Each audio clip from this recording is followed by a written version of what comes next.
Hi மக்களே, எல்லோருக்கும் வணக்கம். நான் மும்பை கணேஷ் பேசுகிறேன். அங்கே தமிழ்நாட்டில் பார்த்தீங்கன்னா இந்த டிவைஸ் பற்றி தான் பேச போகிறேன். தமிழ்நாட்டில் பார்த்தீங்கன்னா டிவைஸ்னு ஒரு வாழ்க்கை வந்துட்டாலே அது பெண்களுக்கு சாதகமாக தான் இருக்கு, ஆண்களுக்கு சாதகமாக கிடையாது. அந்த பட்சத்தை நான் உண்மையாக சொல்கிறேன். என்னங்க டிவைஸ் வந்துட்டா பொண்ணுங்க வந்து 15 லட்சம் கொடு, 25 லட்சம் கொடு, 30 லட்சம் கொடுன்னு கேட்குறாங்க. ஆம்பளைங்க மொத்தம் என்ன இழிச்சவாயங்களான்னு கேட்குறாங்க. எது சொன்னாலும் கோர்ட்டில் போனாலும் பெண்கள் என்ன சொல்கிறாங்களோ அதுதான் ஏற்றுக்கிறாங்க. ஆண்களுக்கு ஒரு மனசு கிடையாதா? ஆண்களுக்கு இது கிடையாதா? எதுக்கு ஆண்களை பற்றி தரக்குறைவா எல்லாரும் பேசிட்டு இருக்கீங்க? ஆ எங்களுக்கு எல்லாம் தப்பும் பெண்களும் பண்றாங்க. ஆனா அது கவர்மெண்ட்டுக்கு தெரிய மாட்டேங்குது. ஆனா பெண்களும் மட்டும் இப்ப பாருங்க, பிக் பாஸ்ல கூட பாருங்க, சாண்ட்ரா வந்து ஒன்றும் இல்லை, கமருதீனை சும்மா தள்ளி தான் விட்டாப்புல. அதை சாக்கா வச்சு கமருதீனுக்கு வந்து வெளியே அமிச்சிட்டாங்க. ஆனா சாண்ட்ரா ஆக்டிங் ஏற்கனவே அவங்க நாடகத்தில் நடிச்சிருக்காங்க. நடிச்சதை வந்து இங்க எக்ஸ்போஸ் பண்ணிடுறாங்க. கீழே வந்து எப்படிங்க தள்ளி விட்டோன்னா ஃபிக்ஸ் வரும்? எனக்கு ஒண்ணுமே புரியல. தள்ளி விட்டோன்னு ஃபிக்ஸ் வருமா சொல்லுங்க? ஃபிக்ஸ் வந்து ஆக்டிங் பண்ணி அவங்க 2 பேருக்கு ரெட் கார்டு கொடுத்து இப்போ பாருங்க, சோசியல் மீடியாவில் ஃபுல்லாக கமருதீனை பற்றி தப்பாக தான் பேசுங்க. ஒரு ஆம்பளையை பற்றி தப்பாக ப்ரொஜெக்ட் பண்ணுறதுக்கு நிறைய பொம்பளைங்க இருக்காங்க. ஆனால் ஆம்பளைங்க பற்றி கரெக்டாக பேசுறதுக்கு எந்த ஆம்பளையும் கிடையாது. ஆம்பளைங்களையும் வந்து ஆம்பளைங்க தப்பாக தான் பேசுவாங்க. இது உண்மைங்க. விவாகரத்து சொல்லிட்டா ஃபுல்லா ஆம்பளைங்க தான் காசு கொடுக்கணும், பொம்பளைங்க காசு கொடுக்காது. ஆம்பளைங்க விவாகரத்து கேட்கறாங்க, பொம்பளைங்க தான் கேட்கறாங்க. பொம்பளைங்க தான் காசு கொடுக்கணும், ஆம்பளைங்க எதுக்குங்க காசு கொடுக்கணும்? சட்டமே எங்க தமிழ்நாட்டுல சரி கிடையாதுங்க.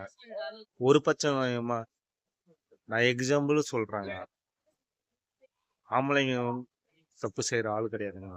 100% நான் உங்களுக்கு உண்மையதான் சொல்றேன். ஆம்பளைங்க வந்து யாருமே தப்பு செய்வது கிடையவே கிடையாது. தள்ள போடுறாங்க. நான் ஒரு சின்ன இன்சிடென்ட் சொல்றேன்னா, ஒரு பொண்ணு வந்து லவ் பண்ணி இருக்குது. அந்த பொண்ணு லவ் பண்ணிட்டு இன்னொருத்தனை கல்யாணம் பண்ணி இருக்குது. இன்னொருத்த கல்யாணம் பண்ணிட்டு 1 மாசம் தான் வாழ்ந்துருக்குது. 1 மாசம் வாழ்ந்துட்டு அவனை விட்டுட்டு எனக்கு இவனை பிடிக்கல சொல்லிட்டு விவாகரத்து கேட்டுக்கிட்டு அவன் லவ் பண்ண பையனோட கல்யாணம் பண்ணி வாழ்றதுக்கு இவங்கிட்ட இருந்து நஷ்டஈடா 15 லட்சம் கேட்டிருக்கு. அது என்ன தப்பு?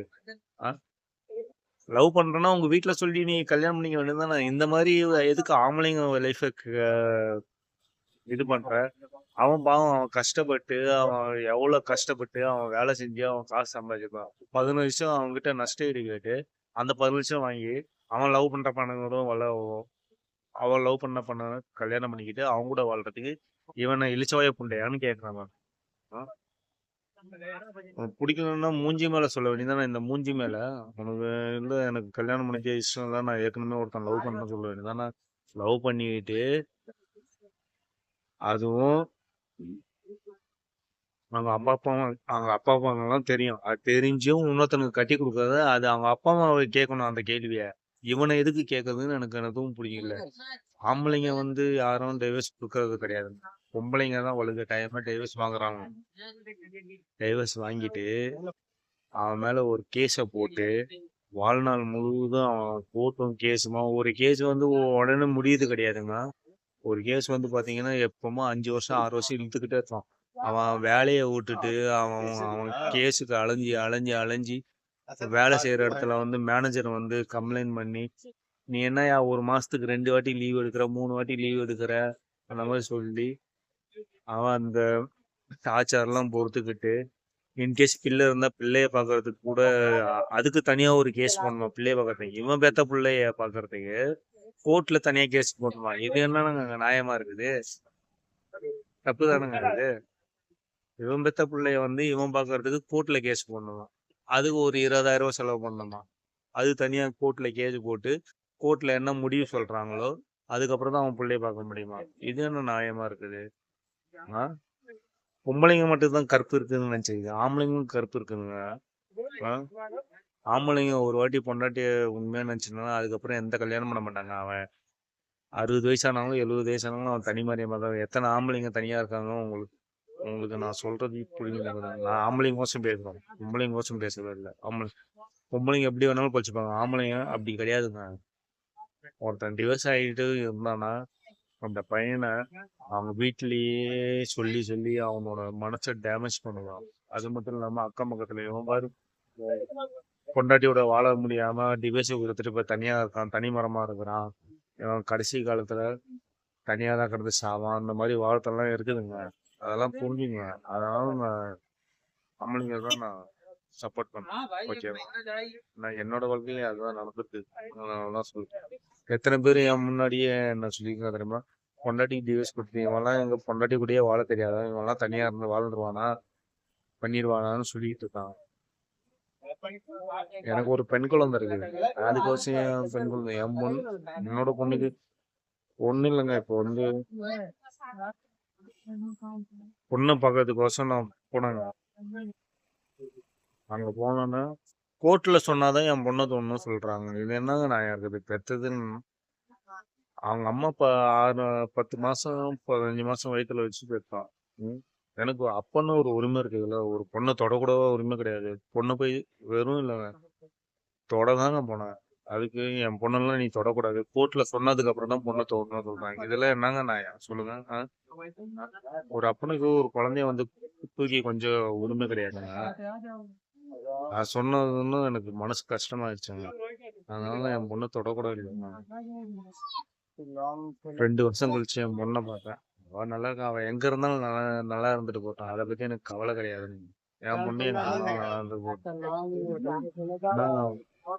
தொடங்கும் போது சொன்னதுதான் எனக்கு ரொம்ப மனசு வருத்தமா ஆயிடுச்சு. அதனால வந்துட்டேன். அதுக்கப்புறம் டிவோர்ஸ் ஆனா என்ன அவன் பொண்ணையே தொடக்கூடாது சொல்லிட்டேன். இனிமே டிவோர்ஸ் கொடுத்தானா வந்துட்டேன் நான்.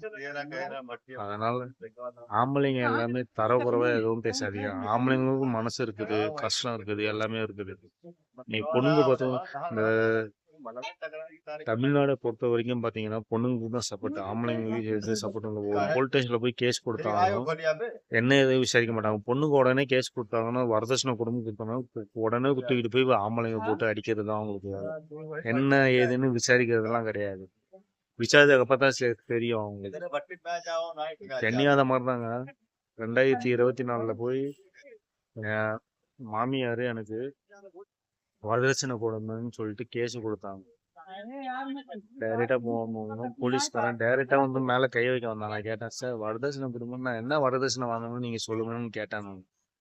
கேட்டதுக்கு அதுக்கப்புறம் அதுல என் பொண்டாட்டியை பாராட்டுவாங்க. என் பொண்டாட்டி சொன்ன வரதட்சணை குடும்பம்லாம் கிடையாது, வீட்டுல சண்டை, அதனாலதான் என் பொண்டாட்டி ஓப்பனா சொல்லிட்டேன் வரதட்சணை குடும்பம்லாம் கிடையாது.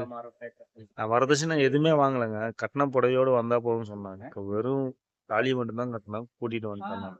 வரதட்சணை எதுவுமே வாங்கலை, கட்டின புடவையோடு கூப்பிட்டு வந்தேன்.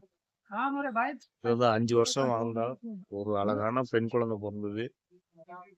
பெண் குழந்தையே நல்லா இருக்குது. இப்போ என் கூட இருந்தாலும் என் பொண்டாட்டியும் பெண் குழந்தையும் நல்லா இருந்தா போதும், அவ்வளவுதான். நான் அதை நினைச்சுக்கிட்டு இப்ப வாழ்ந்துட்டு இருக்கேன் நான் தனியா.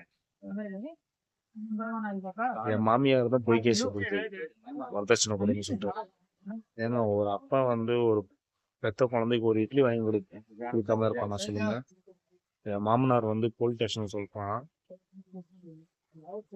பெத்த குழந்தைக்கு ஒரு இட்லி கூட வாங்கி கொடுக்கலாம்னு சொல்றான். இதெல்லாம் எங்க போய் நான் சொல்றது சொல்லுங்க. அப்பனா வந்துக்கிட்டு ஒரு பெத்த குழந்தைக்கு ஒரு இட்லி கூட வாங்கி கொடுக்காம இருப்பாங்க. நீங்களே சொல்லுங்க, மனசாரி தொட்டு சொல்லுங்க. எந்த ஒரு அப்பனா இருந்தாலும் பெத்த குழந்தைக்கு ஒரு இட்லி கூட வாங்கி கொடுக்காங்கன்னா போலீஸ் ஸ்டேஷன்ல சொல்லும்போது அந்த போலீஸ்காரனே கேட்கலாம், ஏங்க இந்த மாதிரிலாம் போய் சொல்லிட்டேங்க. ஒரு அப்பனா இருந்துக்கிட்டு அவன் பெத்த குழந்தைக்கு ஒரு இட்லி கூட வாங்கி கொடுக்கலாம். கடைசியா என்ன போலீஸ் ஸ்டேஷன்ல என் பொண்ணு அப்பான்னு கொடுத்தது. அதுக்கப்புறம் ஒரு 2 வருஷம் கழிச்சு போனா என் பொண்ணுக்கு என்ன அடையாளமே தெரியல, என்கிட்ட வரவே இல்லை. அம்மா கிட்ட அம்மா இது உங்க அப்பானா என்னன்னு சொல்லி வளர்க்குறாரோ என்னன்னு தெரியல, அது வேற விஷயம். அப்பாதான் கூப்பிட்டாலும் சரி கூப்பிட்டாலும் சரி நான் என் பொண்ணாதான் நினைச்சிட்டு. நான் ஏன் சொல்றேன்னா என்னோட கதையே எல்லாருக்கும் இருக்கும், அதுதான் சொல்றேன். வீடியோ பிடிச்சிருந்தா லைக் பண்ணுங்க, சப்ஸ்கிரைப் பண்ணுங்க, ஷேர் பண்ணுங்க, கமெண்ட் பண்ணுங்க. அதாவது தப்பா பேசியிருந்தா பொண்ணுங்கள பத்தி என்ன மன்னிச்சிடுங்க. என்னோட ஃபீலிங்க நான் சொல்றேன். நான் எந்த பொண்ணுங்களையும் காயப்படுத்தல. அதே மாரி ஆம்பளைங்களுக்கும் மனசு இருக்குங்க. ஆம்பளைங்களும் தப்பா நினைக்காதீங்க. ஆம்பளைங்களும் எல்லா எல்லா ஆம்பளைங்களும் அந்த மாரி கிடையாது. எல்லா ஆம்பளைங்களும் நல்ல ஆம்பளைங்க தான். நீங்க எப்படி நடத்துறீங்களோ அதுக்கு ஏத்தாப்புல தான் ஆம்பளைங்க இருப்பாங்க. நீ உங்க அப்பா அம்மாவை விட்டுட்டு என் கூடயே வந்து இருக்குன்னு சொன்னா எந்த ஆம்பளையும் இருக்க மாட்டான். ஏன்னா 30, 35 வயசு வரைக்கும் கஷ்டப்பட்டு அவங்க படிக்க வச்சு, வேலை செஞ்சு, அவங்க பிள்ளைய படிக்க வச்சு, அவங்க கூட இருக்கணும். நீங்க உங்க அம்மாவை விட்டுட்டு எப்படி வரமோ, உங்க அம்மாவை ஒரு வார்த்தை சொன்னா உங்களுக்கு எப்படி கோவம் வருமோ, அதே மாதிரிதான் அவங்களுக்கும். அவங்க அம்மாவை சொன்னா அவங்களுக்கு கோவம் வரதான் செய்யும். இது இயல்பு, மனிதனோட இயல்பு. ம். நீங்க மட்டும் உங்க அம்மாவை கூட இருப்பீங்க.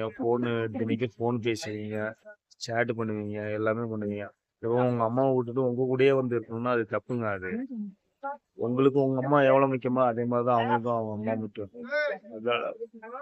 அதனால 2 பேரும் ஒத்துமையா இருந்து ஒத்துமையா குடும்பம் நடத்தீங்கன்னா வாழ்க்கை சந்தோஷமா இருக்கும். இது என்னோட அனுபவத்துல சொல்றேன். ஏதாச்சும் நான் இப்பவும் சொல்றேன். பெண்களுக்கு எதிர்க்க நான் பேசவே இல்லை. ஏதாவது தப்பா பேசியிருந்தா நான் மன்னிச்சுக்கோங்க. யாராச்சும் மனசு காயப்பட்டா மன்னிச்சுக்கோங்க. இந்த வீடியோ உங்களுக்கு பிடிச்சிருந்தா லைக் பண்ணுங்க, சப்ஸ்கிரைப் பண்ணுங்க, ஷேர் பண்ணுங்க, கமெண்ட் பண்ணுங்க. பாய்.